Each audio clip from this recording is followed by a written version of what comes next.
আসসালামু আলাইকুম। আপনি যদি রুই মাছ ধরেন, মানে যদি আপনি রুই মাছ, মিরকা মাছ, তারপরে হচ্ছে আপনার কালীবাউস মাছ, এগুলি যদি ধরেন, তাহলে এটা আপনার জন্য একটা বেস্ট ভিডিও হইতে যাচ্ছে। আশা করি আপনাদের ভিডিওটা অনেক ভালো লাগবে। কিন্তু যারা জানেন তারা আমার এই ভিডিও দেখবেন না, কারণ হচ্ছে তারা তো জানেনই কিভাবে মাছ মারতে হয়।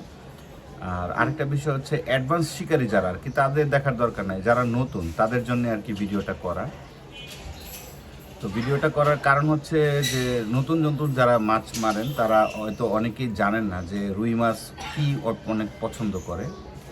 তো সেক্ষেত্রে আমি যেটা বলবো যে আমাদের নর্মাল যেই টোপগুলি আছে, টোপের মধ্যে আপনার ডিম রুটি হচ্ছে সবচাইতে বেশি বেশি পছন্দ করে হচ্ছে রুই মাছ, তারপরে মিরকা মাছ, তারপরে হচ্ছে আপনার কালীবাউস মাছ। এই তিনটা মাছ স্পেশালি আপনার হচ্ছে ডিম রুটিটাই বেশি খায়। তো যেটা করতে হবে, আপনি যদি পুকুরে যান, তারপরে হচ্ছে আপনার নদীতে যান, যেখানেই যান আপনার ভিন্ন ভিন্নভাবে আর কি মাছ ধরতে হয়। তো এটার মেইন যে কারণ, প্রথমে যেটা আমি বলি সেটা হচ্ছে পুকুরের বিষয়টা। ডিম রুটির সাধারণত তিন রকম টোপ হয়। একটা হচ্ছে আপনার লেই টোপ, আরেকটা হচ্ছে আপনার হচ্ছে মিডিয়াম সফট আর কি, যেটা আর কি রুই মাছ মোটামুটি অনেক পছন্দ করে। আরেকটা হচ্ছে একটু শক্ত টোপ। তো তিনটা টোপ খেলার পেছনে একটা কারণ আছে। যেমন ধরেন হচ্ছে আপনি যদি ভাষা খেলেন, তাহলে যদি আপনি লেই টোপ ইউজ করতে পারেন, লেই টোপের উপরে আমার জানা মতে কোনো টোপ হয় না। এখন আপনারা বলতে পারেন যে ভাই উনি তো অমুক দিয়ে ধরছে, তমুক দিয়ে ধরছে। হ্যাঁ, ধরতেই পারে, অস্বাভাবিক কিছুই না। কিন্তু ডিম রুটি হচ্ছে মোটামুটি সব মাছই কম বেশি খায়। এর মধ্যে হচ্ছে যদি আপনি ভাষা খেলেন, তো লেইটপটা খুবই ইফেক্টিভ। মানে আমি আমার মানে যে এক্সপেরিয়েন্স আছে সেটা থেকে বলতেছি। আর ডিম রুটি মানে মূলত যারা খেলে তারা হচ্ছে অ্যাডভান্স লেভেলের যারা শিকারী আছে তারা হচ্ছে ডিম রুটিটা খেলে। যদিও এটা মানে অ্যাডভান্স লেভেলের যারা আছে তাদের এই ভিডিওটা কোনো কাজের আসবে না। যদি আপনি নতুন হয়ে থাকেন তাহলে আপনার অনেক কাজে আসবে। আর মিডিয়াম যেই টোপটা আছে সেটা হচ্ছে গোল, যেটা আমরা হচ্ছে আঙ্গুর টোপ বলি। সেটা হচ্ছে আপনি পুকুরে লেদ খেলেন, মানে যদি একেবারে ঠেকায় খেলেন মাটিতে, সেক্ষেত্রে হচ্ছে আপনার একটু সফট থাকাটা খুব জরুরি, কারণ রুই মাছ এটা অনেক পছন্দ করে।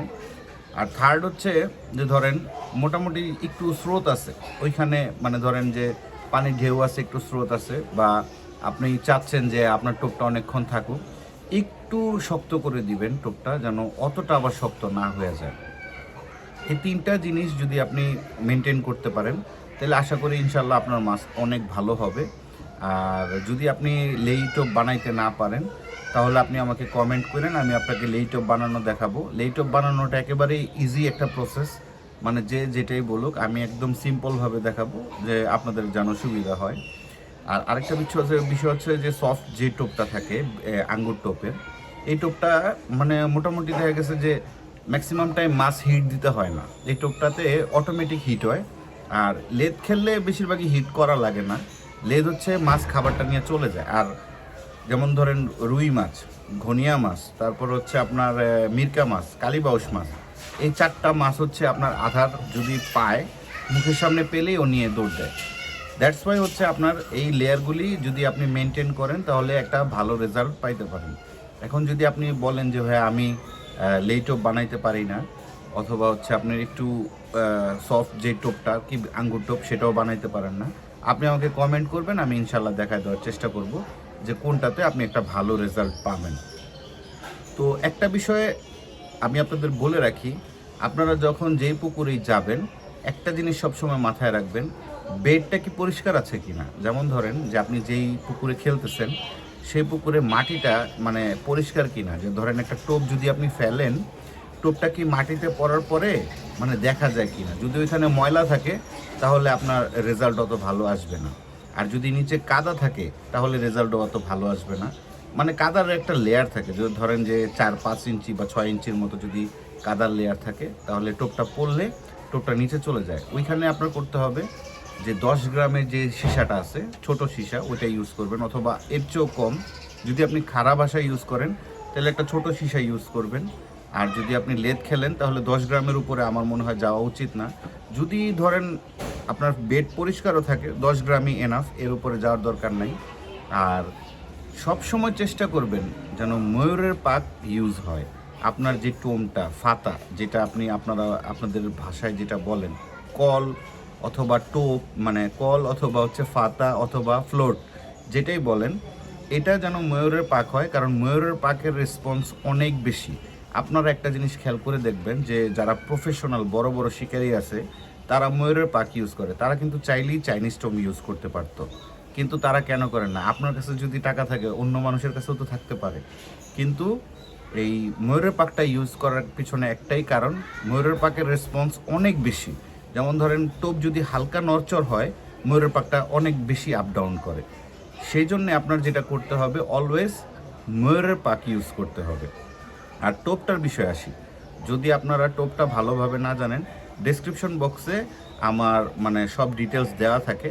আপনারা যে কোনো সময় আমাকে নক করতে পারবেন, আমার সাথে ফেসবুকে যোগাযোগ করতে পারবেন, আমার সাথে আপনি ইউটিউবে যোগাযোগ করতে পারবেন। সব ধরনের সুযোগ সুবিধা আছে। ইনশাল্লাহ আমি যতটুকু জানি অতটুকু আপনাদের সাথে শেয়ার করার চেষ্টা করি।